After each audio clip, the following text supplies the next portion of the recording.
नमस्कार, स्वागत है आपका IBN7 में। मैं आपके साथ पायल भुयन। दिल्ली के मयूर विहार इलाके में एक बैग में युवती का शव मिलने से हड़कंप मच गया है। बैग ले जा रहे रिक्शा चालक को जब पुलिस ने शक के आधार पर रोका तो बैग में शव निकला। रिक्शा चालक का कहना है कि चिल्ला गांव से एक युवक बैग लेकर उसके रिक्शे में बैठा था, जो पुलिस को देखकर बैग छोड़कर भाग गया। फिलहाल पुलिस जांच में जुटी हुई है। दिल्ली में JNU के प्रोफेसर की नाबालिग नौकरानी से गैंगरेप के मामले में 5 आरोपियों को गिरफ्तार कर लिया गया है। 5 आरोपी बसंत कुंज की CBI कॉलोनी के रहने वाले हैं। पश्चिम बंगाल के कूच बिहार में एक नाबालिग की रेप के बाद हत्या कर दी गई। बच्ची रात को अपने घर में टेलीविजन देख रही थी, लेकिन अगली सुबह घर के पास ही उसका शव मिला।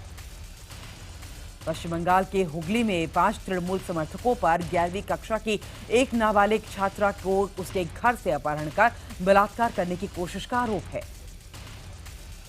और शिकायत करने गए पिता की तृणमूल पार्टी ऑफिस में ही खंभे से बांधकर उनकी पिटाई की गई। आरोप है कि तृणमूल समर्थकों ने धमकी भी दी। इंदौर में गर्ल्स हॉस्टल की लड़कियों ने लड़कों पर दूरबीन से नजर रखने की शिकायत दर्ज कराई है। पुलिस ने लड़कों को पकड़ा और उनकी दूरबीन जब्त कर ली है। बाद में उन्हें चेतावनी देकर छोड़ दिया गया। इंदौर में ज्वेलर की बेटी पर दोस्त के साथ मिलकर एक व्यापारी को ब्लैकमेल करने का आरोप लगा है। पुलिस के मुताबिक अश्लील वीडियो दिखाकर व्यापारी से 11 लाख रुपए वसूले गए। रायपुर पुलिस ने एक हत्या की गुत्थी सुलझा ली है। प्रेमी के साथ आपत्तिजनक हालत में पाए जाने और राज खुलने के डर से सास ने अपने ही दामाद के कत्ल की साजिश रची थी। जबलपुर में अनामिका तिवारी हत्याकांड में पुलिस ने अहम खुलासा किया है। पुलिस ने आरोपी और उसके दोस्त को गिरफ्तार कर लिया है। आरोपी ने अपने दोस्त के साथ सिर्फ इसलिए अनामिका की हत्या को अंजाम दिया क्योंकि वो किसी और लड़की से प्रेम करता था। राजस्थान के भिलवाड़ा जिले के एक मंदिर में करोड़ों रुपए की कीमती मूर्तियां 2 चोरी हो गई। मूर्तियों के चोरी होने की खबर से ग्रामीण गुस्से में है और प्रशासन के खिलाफ रोष उन्होंने व्यक्त किया। उत्तर प्रदेश के पीलीभीत में गांव के ही एक युवक पर नाबालिग लड़की से रेप का आरोप लगा है। वारदात के बाद आरोपी गांव से फरार हो गया है। पुलिस आरोपी को खोज रही है। हिमाचल प्रदेश के ऊना में चोरों ने रातों रात लोक निर्माण विभाग की JCB मशीन पर हाथ साफ कर दिया। पुलिस ने विभाग की शिकायत पर मामला दर्ज कर जांच शुरू कर दी है। उत्तर प्रदेश के कानपुर में एक शिक्षिका ने बच्चे को इतना मारा कि उसका हाथ टूट गया और उसके हाथ से खून भी निकलने लगा। परिजनों का आरोप है कि स्कूल प्रशासन ने उनकी शिकायत नहीं सुनी। शिकायत करने स्कूल प्रशासन के पास गए परिजनों को भला बुरा स्कूल प्रशासन ने कहा। फिलहाल परिजनों ने शिक्षिका के खिलाफ थाने में शिकायत दर्ज की है। बिहार के पटना में बैंक ऑफ बड़ौदा ब्रांच में 4 बदमाशों ने हथियार के बल पर लूटपाट की, लेकिन एक बदमाश लोगों के पकड़ में आ गया, जिसके लोगों ने जमकर पिटाई कर दी। गुस्साई भीड़ ने बदमाशों पर धारदार हथियार से हमला भी किया, जिससे उसका एक जो बदमाश था जो पकड़ा गया उसका हाथ कट गया। बदमाश को घायल हालत में अस्पताल में भर्ती कराया गया। दिल्ली में आतंकी हमले के अलर्ट के मद्देनजर आज राजधानी में अलग अलग जगहों पर मॉक ड्रिल होगी। सुबह 7 बजे से 10 बजे तक ये ड्रिल होगी। दिल्ली पुलिस और NSG कमांडोज एक साथ इस मॉक ड्रिल में हिस्सा लेंगे। आतंकी खतरे को देखते हुए सुरक्षा को लेकर खासा जो सावधानियां हैं वो बरती गई हैं। खुफिया जानकारी के मुताबिक गणतंत्र दिवस से पहले आतंकी भारत में बड़ा हमला करने के फिराक में हैं। सूत्रों के मुताबिक 23 जनवरी को 23 जगहों पर आतंकी हमले हो सकते हैं। सूत्रों के मुताबिक बांग्लादेश में सक्रिय आतंकी संगठन हिजबुल तहरीर इन हमलों को अंजाम दे सकता है। इस काम में जैश ए मोहम्मद, इंडियन मुजाहिदीन और लश्कर तैयबा मदद कर सकते हैं। IB सूत्रों के मुताबिक खुफिया एजेंसियों ने हिजबुल तहरीर की बातचीत को इंटरसेप्ट किया है, जिसमें इस खतरे का खुलासा हुआ है। दिल्ली पुलिस ने हरिद्वार से 4 संदिग्ध को गिरफ्तार किया है। पुलिस के मुताबिक ये लोग हरिद्वार रूट की ट्रेन अर्धकुंभ और दिल्ली NCR में बड़ी वारदात को अंजाम देने की फिराक में थे। पुलिस को चारों आतंकियों से अहम दस्तावेज बरामद हुए हैं। पुलिस के मुताबिक गिरफ्तार 4 आतंकियों में से एक पॉलिटेक्निक, 2 BA और एक BMS का छात्र है। पकड़े गए इन सभी लड़कों की उम्र करीब 22 साल के आसपास है। आतंकियों के पकड़े जाने के बाद हरिद्वार और आसपास के इलाकों की सुरक्षा और ज्यादा बढ़ा दी गई है। पठानकोट हमले में संदेह के घेरे में आए गुरदासपुर के SP सलविंदर सिंह का पॉलीग्राफिक टेस्ट पूरा हो चुका है। हालांकि NIA ने पॉलीग्राफिक टेस्ट से जुड़ी किसी भी प्रकार की जानकारी अभी तक नहीं दी है। पाकिस्तान के खैबर पख्तूनख्वा प्रांत में बादशाह खान यूनिवर्सिटी पर हुए आतंकी हमले में एक प्रोफेसर समेत 21 लोगों की मौत हो गई है। 50 से ज्यादा लोग इसमें घायल हैं। इस हमले की जिम्मेदारी तहरीक तालिबान ने ली है। तहरीक तालिबान के प्रवक्ता उमर मंसूर ने दावा किया है कि इस हमले को 4 आतंकियों ने अंजाम दिया। यूनिवर्सिटी के कवि सम्मेलन हो रहा था जिसमें 600 से ज्यादा लोग मौजूद थे। चश्मदीदों के मुताबिक 6 से 8 की संख्या में आतंकी कैंपस में दाखिल हो गए और फिर उन्होंने फायरिंग शुरू कर दी। और हमले की खबर मिलते ही पाकिस्तानी सेना की एक टुकड़ी ने कैंपस में पहुंचकर अपने ऑपरेशन शुरू कर दिया और सभी आतंकवादियों को मार गिराया गया। कैंपस की निगरानी के लिए पाकिस्तानी फौज के 3 हेलीकॉप्टर्स भी लगाए गए थे। घटना के बाद सेना ने पूरे इलाके को सील कर दिया है और सर्च ऑपरेशन चल रहा है। आतंकी हमले में कई लोगों ने अपनों को खो दिया है। अस्पताल के बाहर लोगों की भारी भीड़ लगी हुई है। यूनिवर्सिटी में पढ़ने वाले छात्र के परिजन अस्पताल के बाहर अपने बच्चों को खोजने के लिए रोते बिलखते हुए नजर आए। वो चिल्ला चिल्ला कर एक ही बात कह रहे थे कि ऐसे हम कैसे जिएंगे। पारस हमले को अंजाम देने वाला मास्टरमाइंड अब्देल हामिद अबाउद को आतंकी संगठन आईएसआईएस ने सम्मानित किया है और उसका एक वीडियो जारी किया है। आपको बता दें कि 28 साल के अबाउद ने ही पारस के आतंकी हमले को अंजाम दिया था जिसमें 130 लोगों की मौत हुई थी। हैदराबाद यूनिवर्सिटी के छात्र रोहित वेमुला की मौत के बाद वहां नेताओं के पहुंचने का सिलसिला लगातार जारी है और इसी कड़ी में आज दिल्ली के मुख्यमंत्री अरविंद केजरीवाल हैदराबाद जाएंगे। केजरीवाल सुबह 10 बजे एयर इंडिया की फ्लाइट से हैदराबाद पहुंचेंगे। एयरपोर्ट से वो सीधे यूनिवर्सिटी जाएंगे। यूनिवर्सिटी में मृतक छात्र के माता पिता और प्रोफेसर से मुलाकात भी होगी उनकी। और इस बीच बुधवार को प्रधानमंत्री नरेंद्र मोदी ने हैदराबाद सुसाइड मामले पर गृहमंत्री राजनाथ सिंह, स्मृति ईरानी और थावरचंद गहलोत और निर्मला सीतारमण से अलग अलग मुलाकात कर उनसे चर्चा की। हैदराबाद छात्र की खुदकुशी मामले पर केंद्रीय मंत्री स्मृति ईरानी ने बुधवार को प्रेस कॉन्फ्रेंस कर सफाई दी है। उन्होंने कहा है कि एक मां और एक मंत्री होने के नाते उन्हें छात्र की मौत से दुख हुआ है। उन्होंने कहा कि ये दलित बनाम गैर दलित का मामला है ही नहीं। उन्होंने कहा है कि इस मामले की जांच स्थानीय पुलिस कर रही है और पूरी सच्चाई जल्द ही सबके सामने आएगी। वहीं कांग्रेस नेता दिग्विजय सिंह ने दलित छात्र की खुदकुशी के मामले में केंद्र सरकार पर पलटवार किया है। उन्होंने पूछा है कि सरकार ये बताए कि दलित छात्र के मामले में कॉलेज के वीसी पर कितनी बार दबाव दिलवाया गया। दिग्विजय सिंह ने पूछा कि मामला खत्म होने के बाद बंडारू दत्तात्रेय ने उसे क्यों बढ़ा दिया। उन्होंने एबीवीपी कार्यकर्ता के बयान पर भी सवाल उठाए हैं। पीएचडी छात्र रोहित वेमुला के साथ मारपीट मामले में फंसे एबीवीपी नेता सुशील कुमार ने कहा है कि रोहित खुदकुशी से वो भी हैरान थे। ये बड़ा सवाल है कि आखिर रोहित ने खुदकुशी की क्यों। पश्चिम बंगाल का इसमें सुशील का कहना है कि इस मामले में लोग बेवजह उन्हें जिम्मेदार ठहरा रहे हैं, जबकि रोहित डिप्रेशन में था। सुशील के मुताबिक वो किसी भी तरीके से निष्पक्ष पूछताछ के लिए तैयार है। सुशील का कहना है कि मारपीट के बाद वो असुरक्षित महसूस कर रहा था, जिसके बाद उन्होंने सरकार को चिट्ठी लिखी, जबकि जांच कमेटी ने सबको सस्पेंड कर दिया।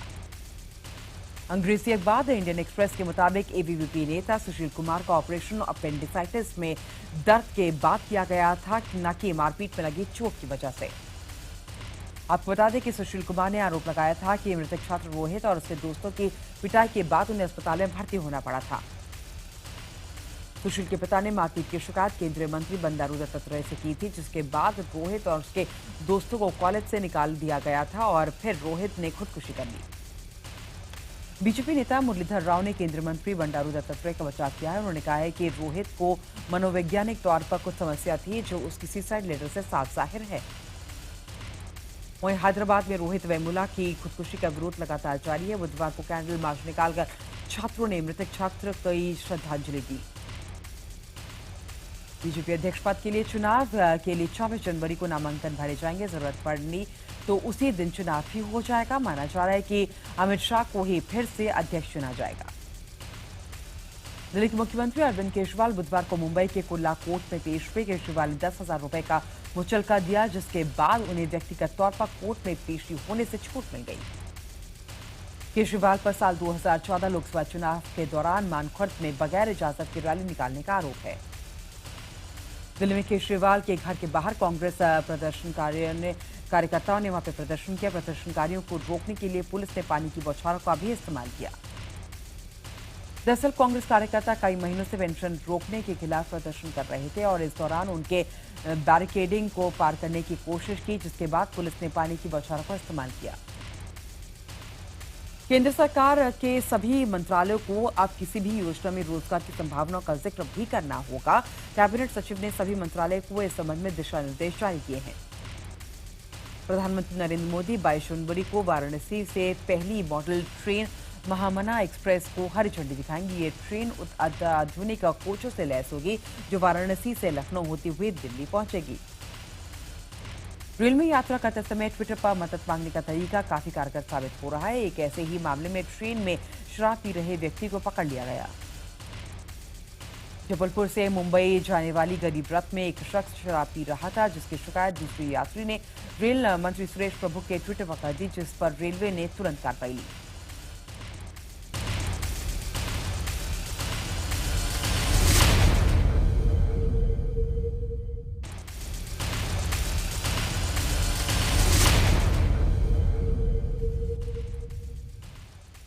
नए साल में इसरो ने एक और इतिहास रच दिया। श्रीहरिकोटा के अंतरिक्ष केंद्र से इसरो ने IRNS श्रृंखला के 5वें उपग्रह का कामयाब प्रक्षेपण किया। और इसके जरिए भारत में अपना GPS शुरू हो सकेगा, यानी कि लोगों को अपनी स्थिति की सटीक जानकारी मिल सकेगी। इसका दायरा करीब 1500 किलोमीटर क्षेत्र में फैला है। IRNSS अमेरिका के GPS यानी कि ग्लोबल पोजिशनिंग सिस्टम, रूस के ग्लोनास और यूरोप के गलगियो जैसे है। बॉलीवुड एक्टर शिल्पा शेट्टी ने योग गुरु बाबा रामदेव के साथ मुंबई में योग किया। दोनों ने एक कैंप में आए लोगों को योग करवाया। इसमें सैकड़ों लोगों ने हिस्सा लिया। महिला सुरक्षा पर हुई हाईकोर्ट ने केंद्र सरकार को फटकार लगाते हुए कहा है कि महिलाओं की सुरक्षा को लेकर न पिछली सरकार गंभीर थी, न ही ये। हाईकोर्ट ने कहा है कि तो केंद्र दिल्ली में CCTV लगवाने की रकम खर्च करना चाहता है और न ही उसकी दिलचस्पी पुलिस की नई भर्ती करने में है।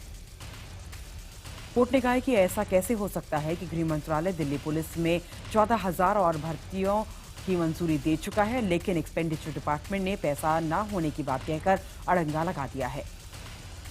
मुख्यमंत्री अरविंद केजरीवाल के प्रधान सचिव राजेंद्र कुमार के ऑफिस में छापेमारी के मामले में कोर्ट ने CBI को फटकार लगाई है। कोर्ट ने CBI को दिल्ली सरकार के जब्त दस्तावेज तुरंत लौटाने के आदेश भी दिए हैं। इसके बाद केजरीवाल ने CBI छापे पर PMO से सफाई मांगी है।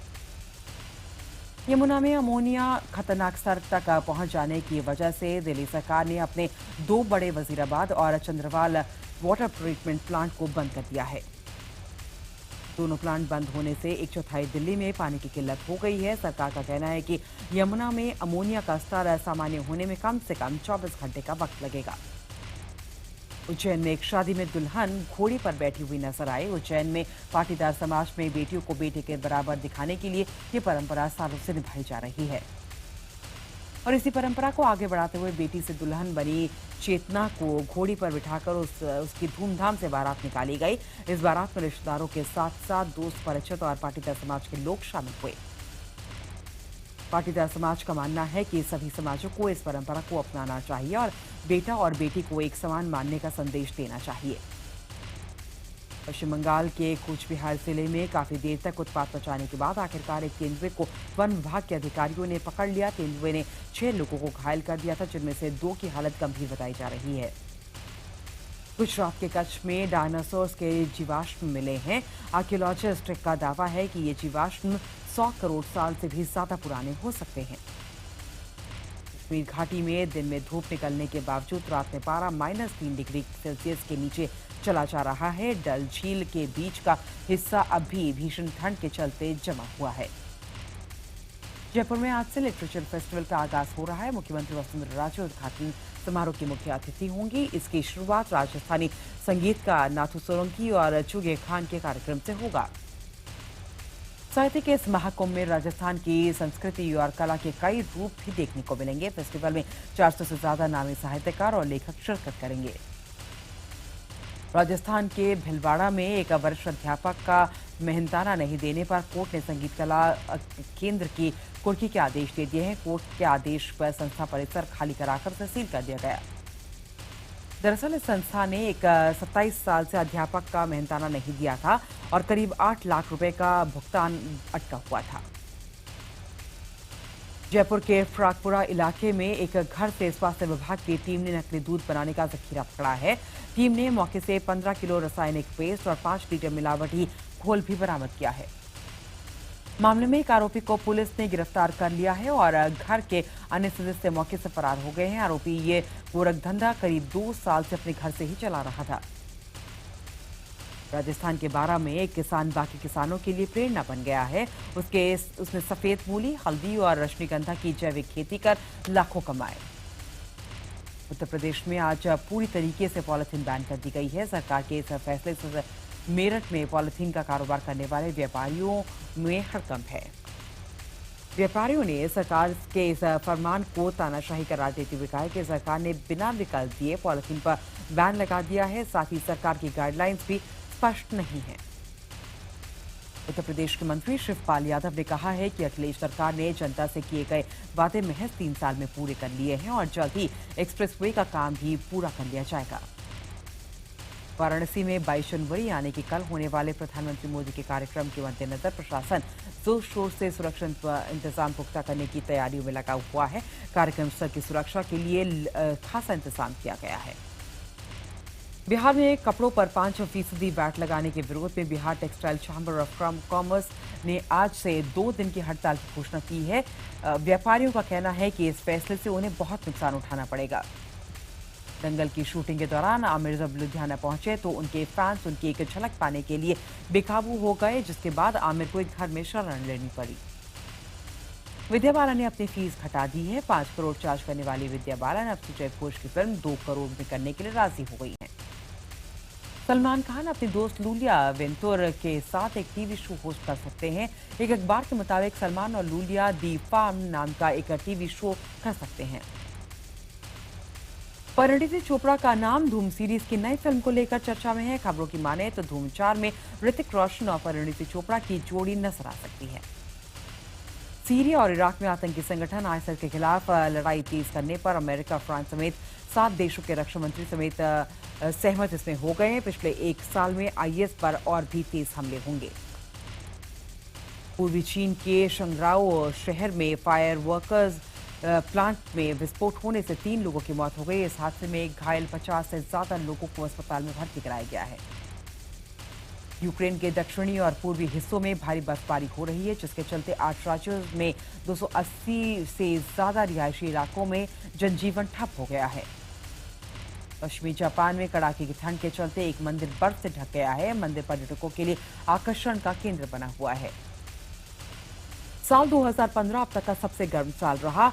NOAA और नासा ने ऐलान किया है कि 36 सालों से रखे जा रहे रिकॉर्ड के मुताबिक पिछले साल सबसे ज्यादा तापमान दर्ज किया गया है।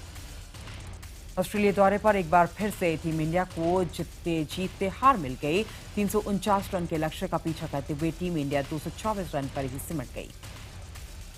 चौथे वनडे में ऑस्ट्रेलिया के दिए लक्ष्य का पीछा करते हुए श्रीलंका शिखर धवन जो है और विराट कोहली ने शानदार बल्लेबाजी खेली। शिखर ने 126 रन तो विराट ने 106 रन की पारी खेली।